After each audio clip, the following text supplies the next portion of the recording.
ये देखिए,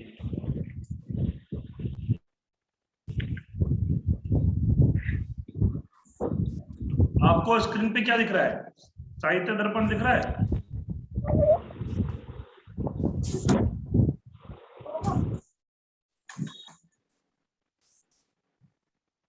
अच्छा, ये समर्पण वगैरह दिख रहा है, साहित्य दर्पण नहीं दिख रहा क्या? ये रहा, दिख रहा है साहित्य दर्पण के जिन जिन विषयों का आलोचना किया गया है। ठीक है, तो आपको क्या करना है, खुद से एक बार करिए, ये एक काम करिए। देखिए, अब इसमें इन इन विषयों का आलोचना किया गया, इतने इतने पेज नंबर वगैरह दिया हुआ, विषय सूची है ये। परंतु आप क्या कर सकते हो, जैसे मान लीजिए पहला परिच्छेद निकालिए,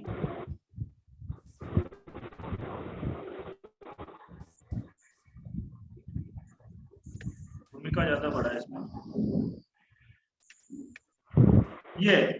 ये विषय सूची हो गया, कौन कौन सी चीज कहाँ कहाँ दी गई है। ये है पहला परिच्छेद साहित्य दर्पण का, प्रथम परिच्छेद। अब इसमें देखिए, आपके पास में साहित्य दर्पण यदि हो तो उसमें ऐसा कर सकते हो कि कहा या लिखा, साहित्य दर्पण इति साहित्य दर्पणे काव्य स्वरूप निर्णयो निरूपणो नाम प्रथम परिच्छेद। काव्य के स्वरूप निर्णय का निरूपण का प्रथम परिच्छेद। इसमें मूल कारिका कितनी है? 3, उदाहरण श्लोक कितने? 6।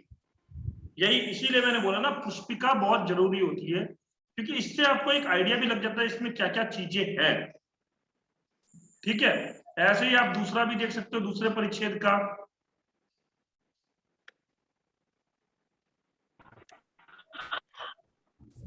तो इसी प्रकार प्रीति जी आप सारे परिच्छेद में देख लो, आप खुद से देख लो, कोई मिल जाएगा आपको। और बाकी मैंने बोल रखा है कि मेरी ज्योति जी से बात हुई थी, तो मैंने भी एक लिख रखा है अपने अपने दृष्टि के लिए, मतलब अपने लिए, तो वो मैं भेज दूंगा। ये देखिए, यहाँ से तृतीय परिच्छेद शुरू हुआ, तृतीय परिच्छेद शुरू हुआ, तो वाक्य स्वरूप निरूपणों नाम द्वितीय परिच्छेद, ऐसे ही है। ठीक है, अब हम लोग चले अब इस पे अलंकारों की संख्या पे। देखिए, अलंकारों की संख्या के विषय में बड़ा मतभेद है। उससे पहले एक बात होती है, शब्दालंकार, अर्थालंकार और उभयालंकार, ये 3 अलंकार। अलंकारों के विभाज्य तत्व क्या है? कुछ होते हैं शब्दालंकार होते हैं, कुछ होते हैं अर्थालंकार होते हैं, और कुछ होते हैं क्या आपके उभयालंकार, मतलब शब्द और अर्थ दोनों में होते हैं। ठीक है, कुछ ठीक है। किसी का ऑडियो ऑन है, मनीषा जी अपना ऑडियो ऑफ कर लीजिए। हाँ, तो देखिए, शब्दालंकार तथा अर्थालंकार के भेद परिवर्तन सहत्व या परिवर्तन असहत्व के ऊपर निर्भर करता है। जहां शब्द का परिवर्तन करके उसका पर्यायवाचक शब्द दूसरा शब्द रख देने से अलंकार नहीं रहता है। जैसे मान लीजिए शब्द का परिवर्तन कर दिया, उसकी जगह पर दूसरा शब्द रख दिया, ठीक है, तो उसकी जगह पर दूसरा शब्द रख दिया, तो वो क्या है, आपका अलंकार जो है उसका खत्म हो जाता है। तो वो होता है, उसी को हम बोलते हैं शब्दालंकार। यह समझना चाहिए कि उस अलंकार की स्थिति विशेष के रूप से उस शब्द के कारण ही थी, इसलिए उसको बोलते हैं शब्दालंकार। जहां शब्द का परिवर्तन करके दूसरा पर्यायवाचक शब्द रख देने पर भी उस अलंकार की सत्ता बनी रहती है, वहां होता है अलंकार शब्द के आश्रित नहीं, अपितु अर्थ के आश्रित होता है, इसीलिए उसको बोलते हैं अर्थालंकार। इस प्रकार जो अलंकार शब्द परिवृत्ति सहन नहीं करता वो शब्दालंकार है, और जो शब्द परिवृत्ति को सहन कर जाता है वो होता है आपका अर्थालंकार। और ये दोनों प्रकार का मिक्स वर्जन जो हो जाता है वो आपका उभयालंकार। ठीक, समझ में आया बात? हरिओम। जी सर। अब अलंकारों की संख्या के बारे में है। और देखिए संख्या जो होती है सबकी अलग अलग दिए हुए। कुछ अलंकार संप्रदाय के आचार्य हैं, वो ज्यादा संख्याएं मान लेते हैं, कुछ लोग कम संख्याएं मान लेते हैं। तो ये इसमें संख्या के ऊपर में मत जाओ, क्योंकि कभी भी एग्जाम के अंदर में संख्या वगैरह नहीं पूछी जाएगी। हाँ, एक चीज होती है शब्दालंकार की संख्या पूछी जा सकती है। वंदना जी कुछ बोल रहे हैं क्या?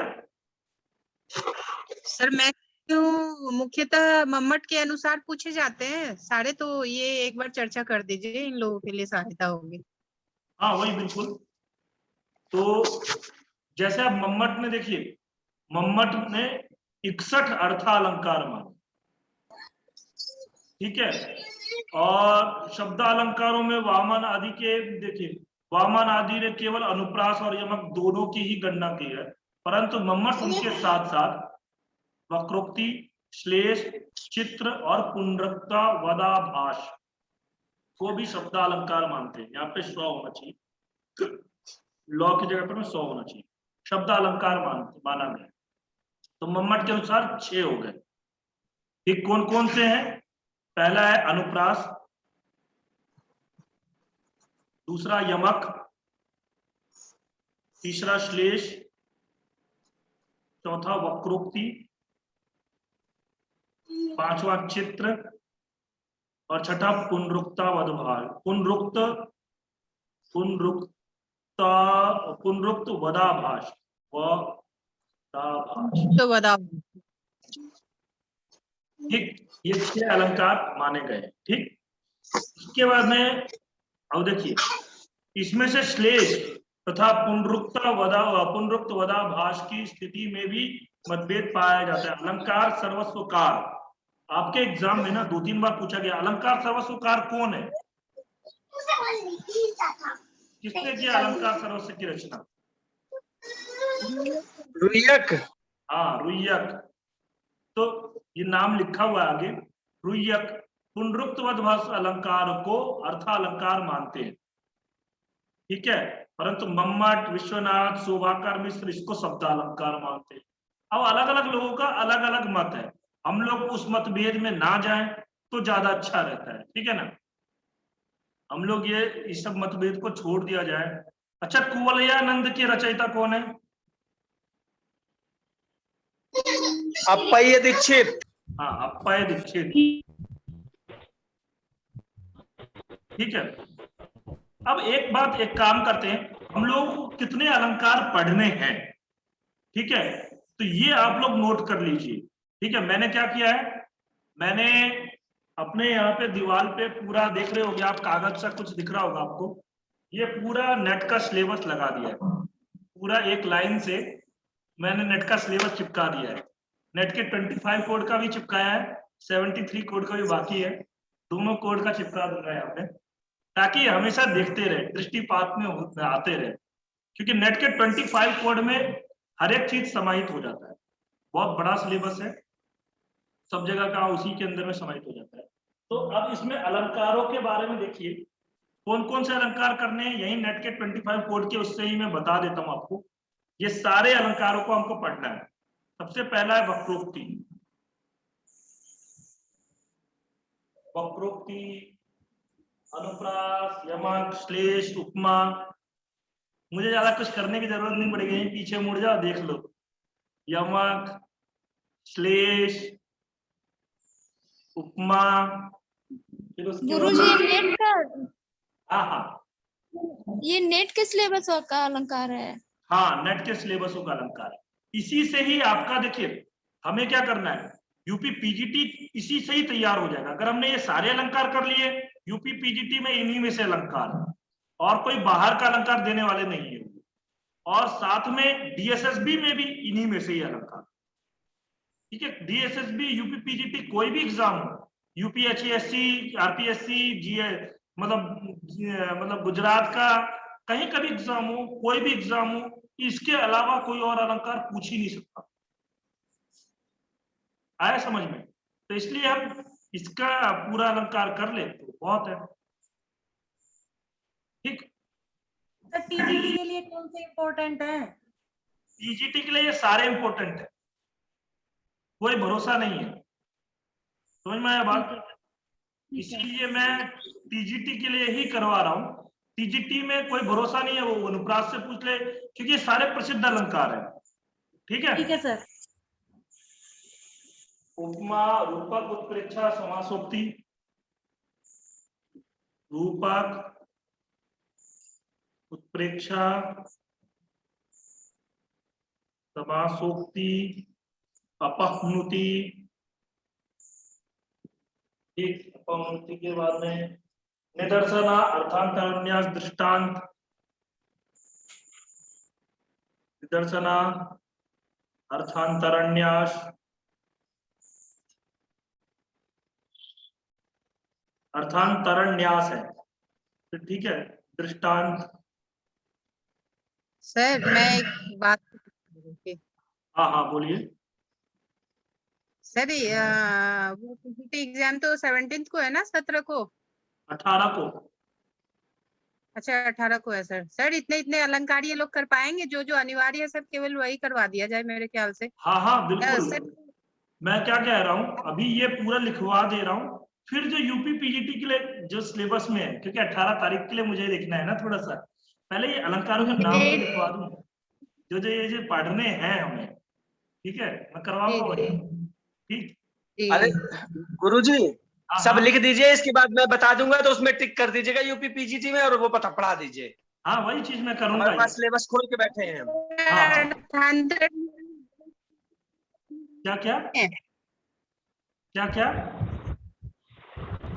सर अर्थांतर न्यास अर्थांतरन्यास नहीं है, नहीं होगा, पर मैं अभी पूरा लिख दे रहा हूँ ना, ताकि ये देखिए, विभावना, विशेषोक्ति, स्वभावोक्ति। विभावना, विशेषोक्ति,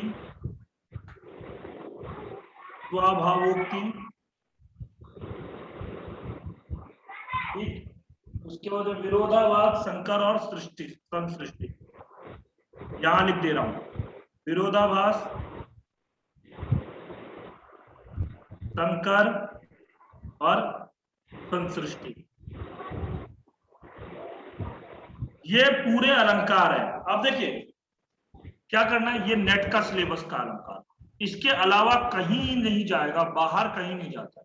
अब इसमें से जो हमारे यूपी पीजीटी में इंपॉर्टेंट है, लगभग वही डीएसएसबी के लिए भी रहता है, क्योंकि उसके अलावा थोड़े बहुत जो अलंकार है ना, जैसे विशेषोक्ति हो गया, स्वभावोक्ति हो गया, विभावना पूछ सकते हैं, तो ये सब हम देखते हैं। अब पंकज जी के पास में है तो मुझे खोलने की जरूरत नहीं है, नहीं तो फिर मेरे पास यूपी पीजीटी का मेरे को खोलना पड़ेगा। पंकज जी आप बता दीजिए कौन कौन सा अलंकार है। हाँ गुरुजी, पहले 3 और लिख लीजिए। अतिशयोक्ति, एक और लिखिए अतिशयोक्ति। अच्छा, अतिशयोक्ति रह गया है। हाँ लिखिए। अतिशयोक्ति और भ्रांतिमान। भ्रांतिमान जी। और परिसंख्या। परिसंख्या और संदेह। और संदेह। जी, ये 4। हाँ इन चारों में टिक कर लीजिए निशान। हाँ 4 टिक कर एक्स्ट्रा हो दीजिए। गए। विरोधाभास में टिक कर दीजिए इधर इस साइड। विरोधाभास ये रहा जी। अनुप्रास, यमक, अनुप्रास और यमक में राइट साइड में। ठीक है। ठीक है। श्लेष, उपमा, रूपक, उत्प्रेक्षा। ठीक है। इतना सिलेबस में है, लेकिन विभावना और विशेषोक्ति भी कभी कभी पूछ लेता है। हाँ, इतना ही सिलेबस में है। विभावना और विशेषोक्ति भी ये सिलेबस में नहीं है, लेकिन कभी वक्रोक्ति नहीं है। नहीं, वक्रोक्ति नहीं है, सिलेबस में नहीं है गुरुजी। हाँ हाँ, लेकिन वक्रोक्ति पढ़ा नहीं दीजिए, है। वक्रोक्ति भी इम्पोर्टेंट है, आप ये भी पढ़ा दीजिए, कोई बात नहीं। नहीं, वक्रोक्ति वैसे सिलेबस में नहीं है, सही बोल रहे हो। विभावना भी नहीं है, विशेषोक्ति भी नहीं है, ये हाँ। दोनों नहीं है। चलिए अब हम लोग शुरू करें। सब लोगों ने लिख लिया ये अलंकारों के नाम आप लोग नोट करके रख लीजिए, सारे इंपॉर्टेंट अलंकार। सर ये तो बहुत सारे हो गए। तो बहुत सारे हुए तो डरते क्यों हो? हाँ, आज देखिए प्यारे लाल जी बोल रहे हैं आज परिकर अलंकार भी आया था पीएचडी के एंट्रेंस में, परिकर अलंकार। पर परिकर अलंकार वो ऑप्शन में होगा पर वो आंसर नहीं होगा परिकर अलंकार।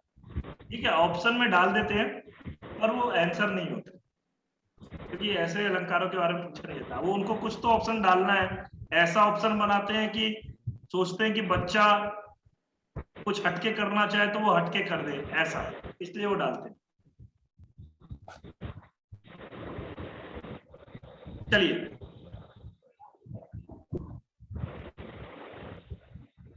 देखिए, गुण विवेचने कृते अलंकारा प्राप्तावसरा इति संप्रति शब्दालंकारान आहा यदुक्तम अन्यथा वाक्यम अन्यथा अन्येन योज्यते श्लेषेन काक्वा वागेया सा वक्रोक्ति तथा द्विधा।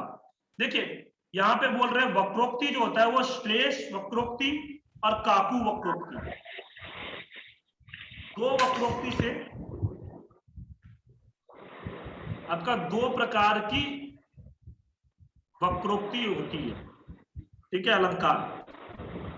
और क्या यदुक्तम अन्यथा वाक्यम, अन्यथा वाक्य से जो कहा गया है, और उसी में क्या अन्यथा अन्य नियोज्यते।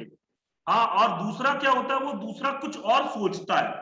मान लीजिए आपने कुछ और कहा और वो कुछ और सोचे, तो उसी को बोलते हैं वक्रोक्ति, वक्रहोक्ति, वक्रोक्ति।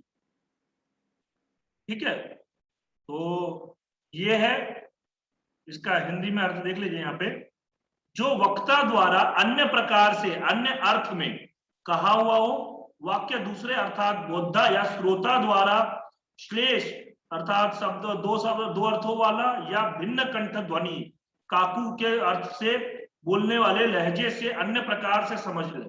हाँ, वक्ता के अभिप्राय से अन्य प्रकार से समझे तो उसे ही वक्रोक्ति अलंकार कहते हैं। जैसे बोलते हैं ना, आज आप बहुत अच्छे लग रहे हो, आज आप बहुत अच्छे लग रहे हो, तो अगर आपने ऐसे बोला आज आप बहुत अच्छे लग रहे हो, या कुछ ऐसा, मतलब जो आप या तो अलग कंठ ध्वनि से बोलेंगे उसको आप अच्छे लग रहे हो, उसमें भी उसको लगेगा यार आज मैं कुछ बुरा लग रहा हूं।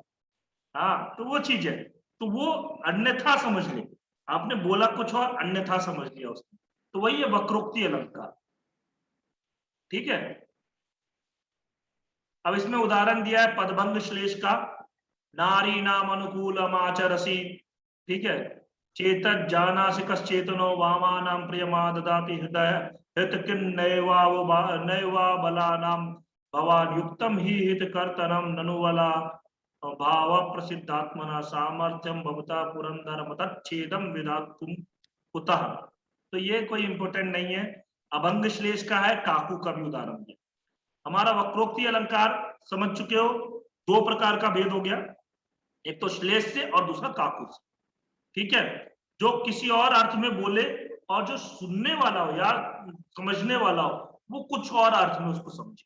ठीक है, दूसरा है हमारा अनुप्रास अलंकार। ठीक, देखिए अनुप्रास अलंकार में वर्ण साम्य अनुप्रासा, वर्णों की साम्यता, वर्ण साम्यम अनुप्रासा। ठीक है, वर्ण साम्यम अनुप्रासा, वर्णों की समानता हो तो वो क्या हो जाता है, आपका अनुप्रास कहलाता है। जैसे स्वर वर्ण सादृश्यपि व्यंजन सदृशत्वम वर्ण साम्यम रसाद्य अनुगता प्रकृष्टो न्यासो अनुप्रासा। ये यहाँ पे नीचे देखिए कह रहे हैं स्वरों का भेद होने पर भी व्यंजनों की समानता वर्णों की समानता से अभिप्रेत है। रसादि के अनुकूल वर्णों का प्रकृष्ट सन्निवेश ही अनुगतः प्रकृष्टश्च न्यासा, इस व्युत्पत्ति के आधार पे अनुप्रास होता है।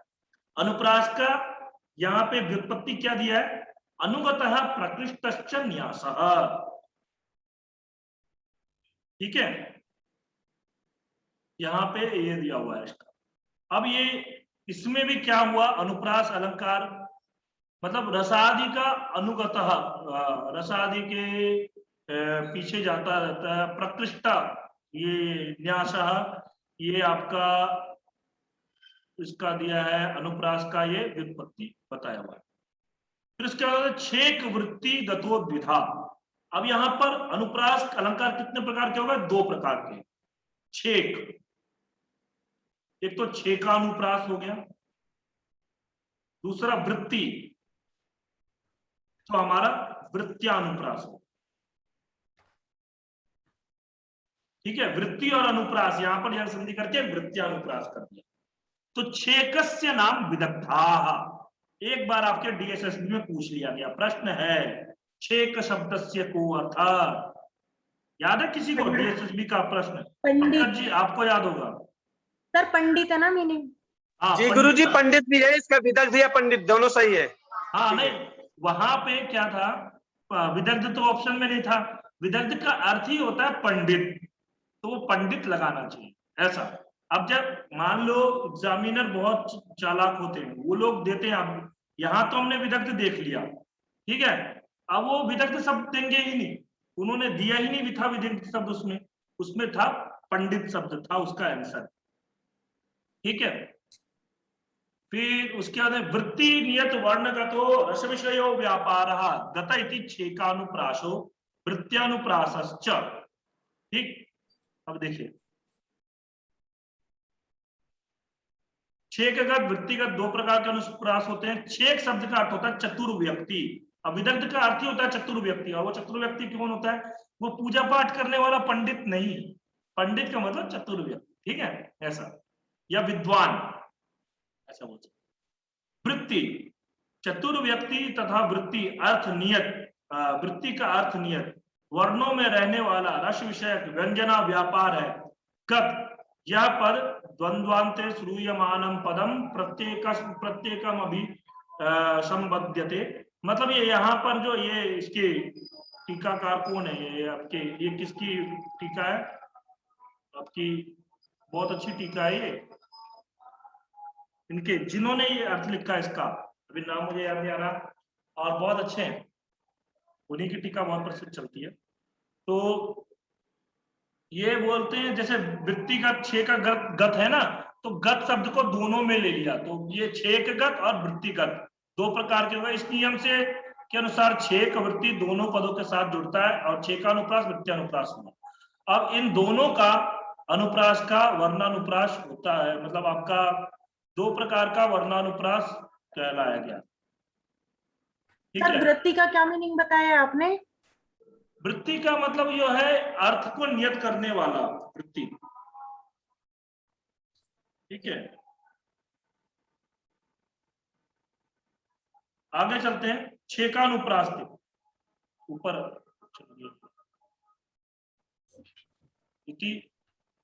किम तयोः स्वरूपमित्याह। हाँ, अब इन दोनों का स्वरूप क्या है?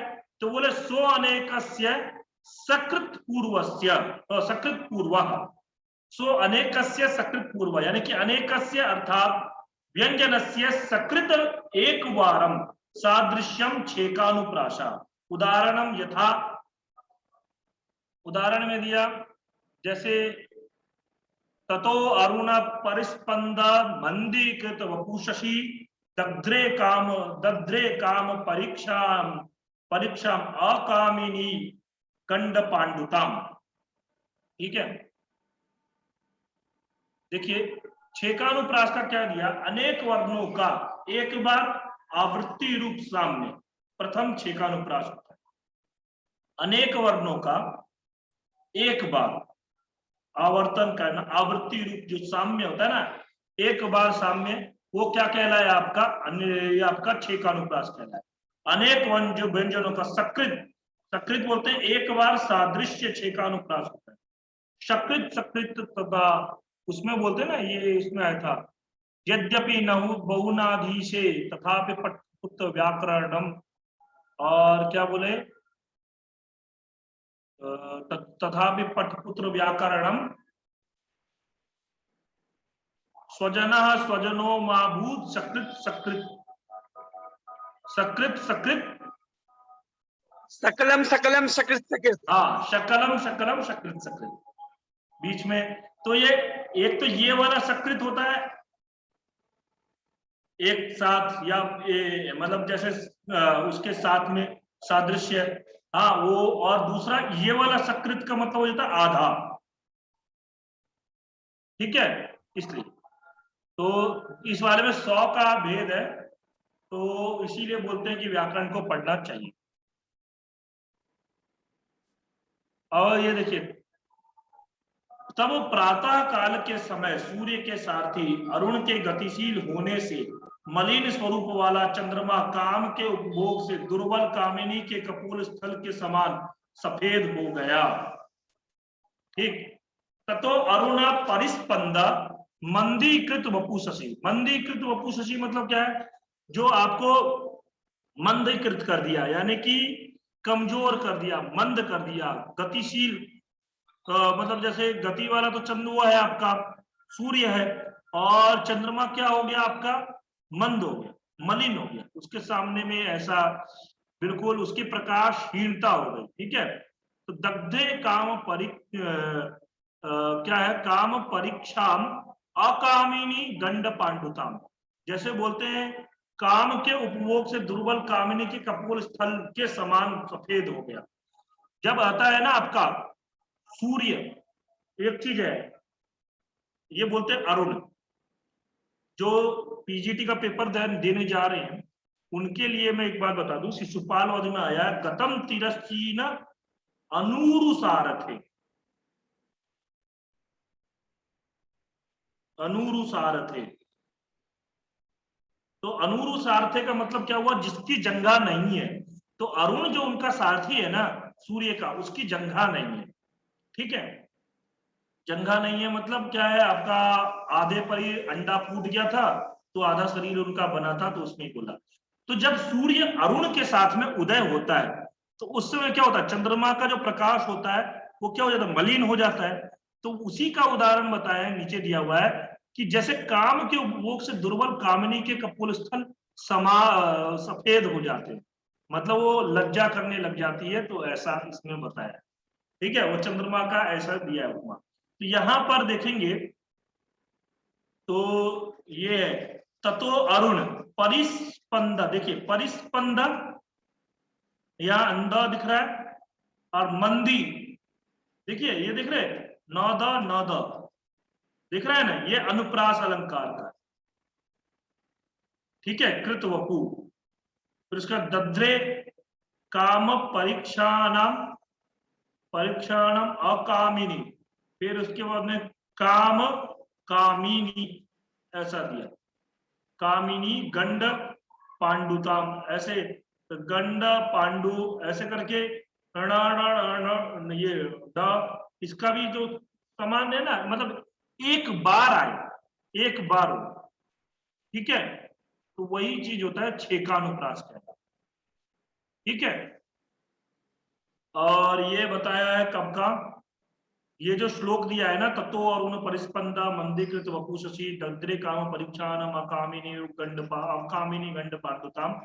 तो ये कमलाकर भट्ट तथा चक्रवर्ती आदि ने इसे महाभारत के द्रोण पर्व में रात्रि युद्ध के बाद प्रभात के वर्णन के प्रसंग के पद में बतलाया, या परंतु यह महाभारत में उस प्रसंग में यह नहीं पाया जाता है। महाभारत में नहीं पाया जाता, परंतु यह बताया गया है, ये कमलाकर भट्ट और चक्रवर्ती आदि ने। ठीक है। फिर आगे चले, समझ में आ रहा है ना? हरिओम। जी सर। एकस्य, जी सर, हाँ हाँ, वर्ण की एक बार और आवृत्ति हो तब होता है ना छेकानुप्रास। एक बार और सकृत एक और, ठीक है। और अधिक बार हो जाए उससे तो? अधिक बार हो जाए तो फिर ये हो जाएगा आपका वृत्त्यानुप्रास। ठीक है। एकस्यपि असकृत परा, देखिए एकस्यपि शब्दात् अनेकस्य व्यंजनस्य द्विर बहुकृत्वो वा सादृश्यम वृत्त्यानुप्रासम। बोलते एक वर्ण का भी और अनेक वर्णों का भी अनेक बार का आवृत्ति साम्य होने पर दूसरा वृत्त्यनुप्रास होता है।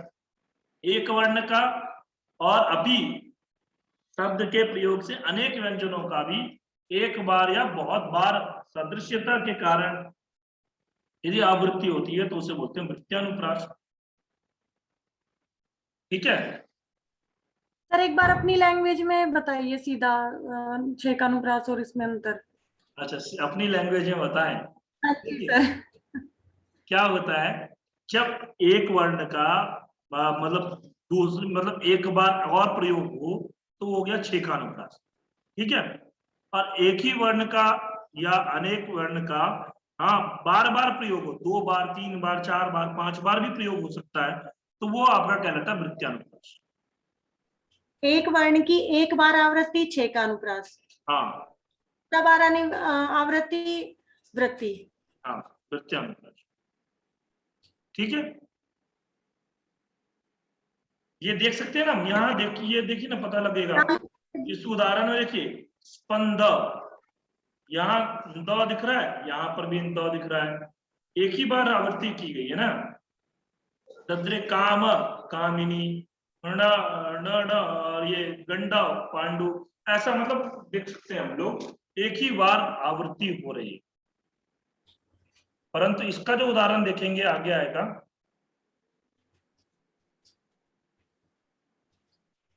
अब ये बहुत ज्यादा आगे जाएंगे। चलिए देखिए, तत्र माधुर्य व्यंजके वर्णेर उपनागरिकोच्यते ओजा प्रकाशकैस्तु परुषा उभयत्रापि प्राक उदाहृतम अनंगरंग इत्यादि मूर्धनाम उद्धृत। ठीक है, इत्यादि च कोमला परहि शेषे तामेव केचित ग्राम्येति वदन्ति उदाहरणम। अब ये रहा इसका उदाहरण। इससे पहले क्या बोले देखिए, अब उनमें से क्या किया, जो सर पंकज जी,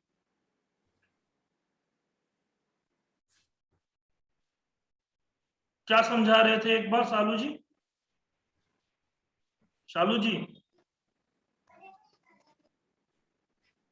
शालू जी। सर ये दोनों अलंकार पर मैं एक बार प्रकाश डालना चाहूंगा, तो एक बार अगर वो कुछ बताना चाहें। एक मिनट रुक जाओ। अच्छा, हाँ, वो पंकज जी भी बता देंगे। पहले एक बार पूरा कर लूं, क्योंकि कैसा है, बीच में फिर अभी उदाहरण आया नहीं है ना वृत्त्यानुप्रास का, ये वाला उदाहरण है। ठीक है, तो वो अच्छा। एक बार फिर पंकज जी से भी करवा दूंगा मैं। पहले आप परेशान ना होइए। ठीक,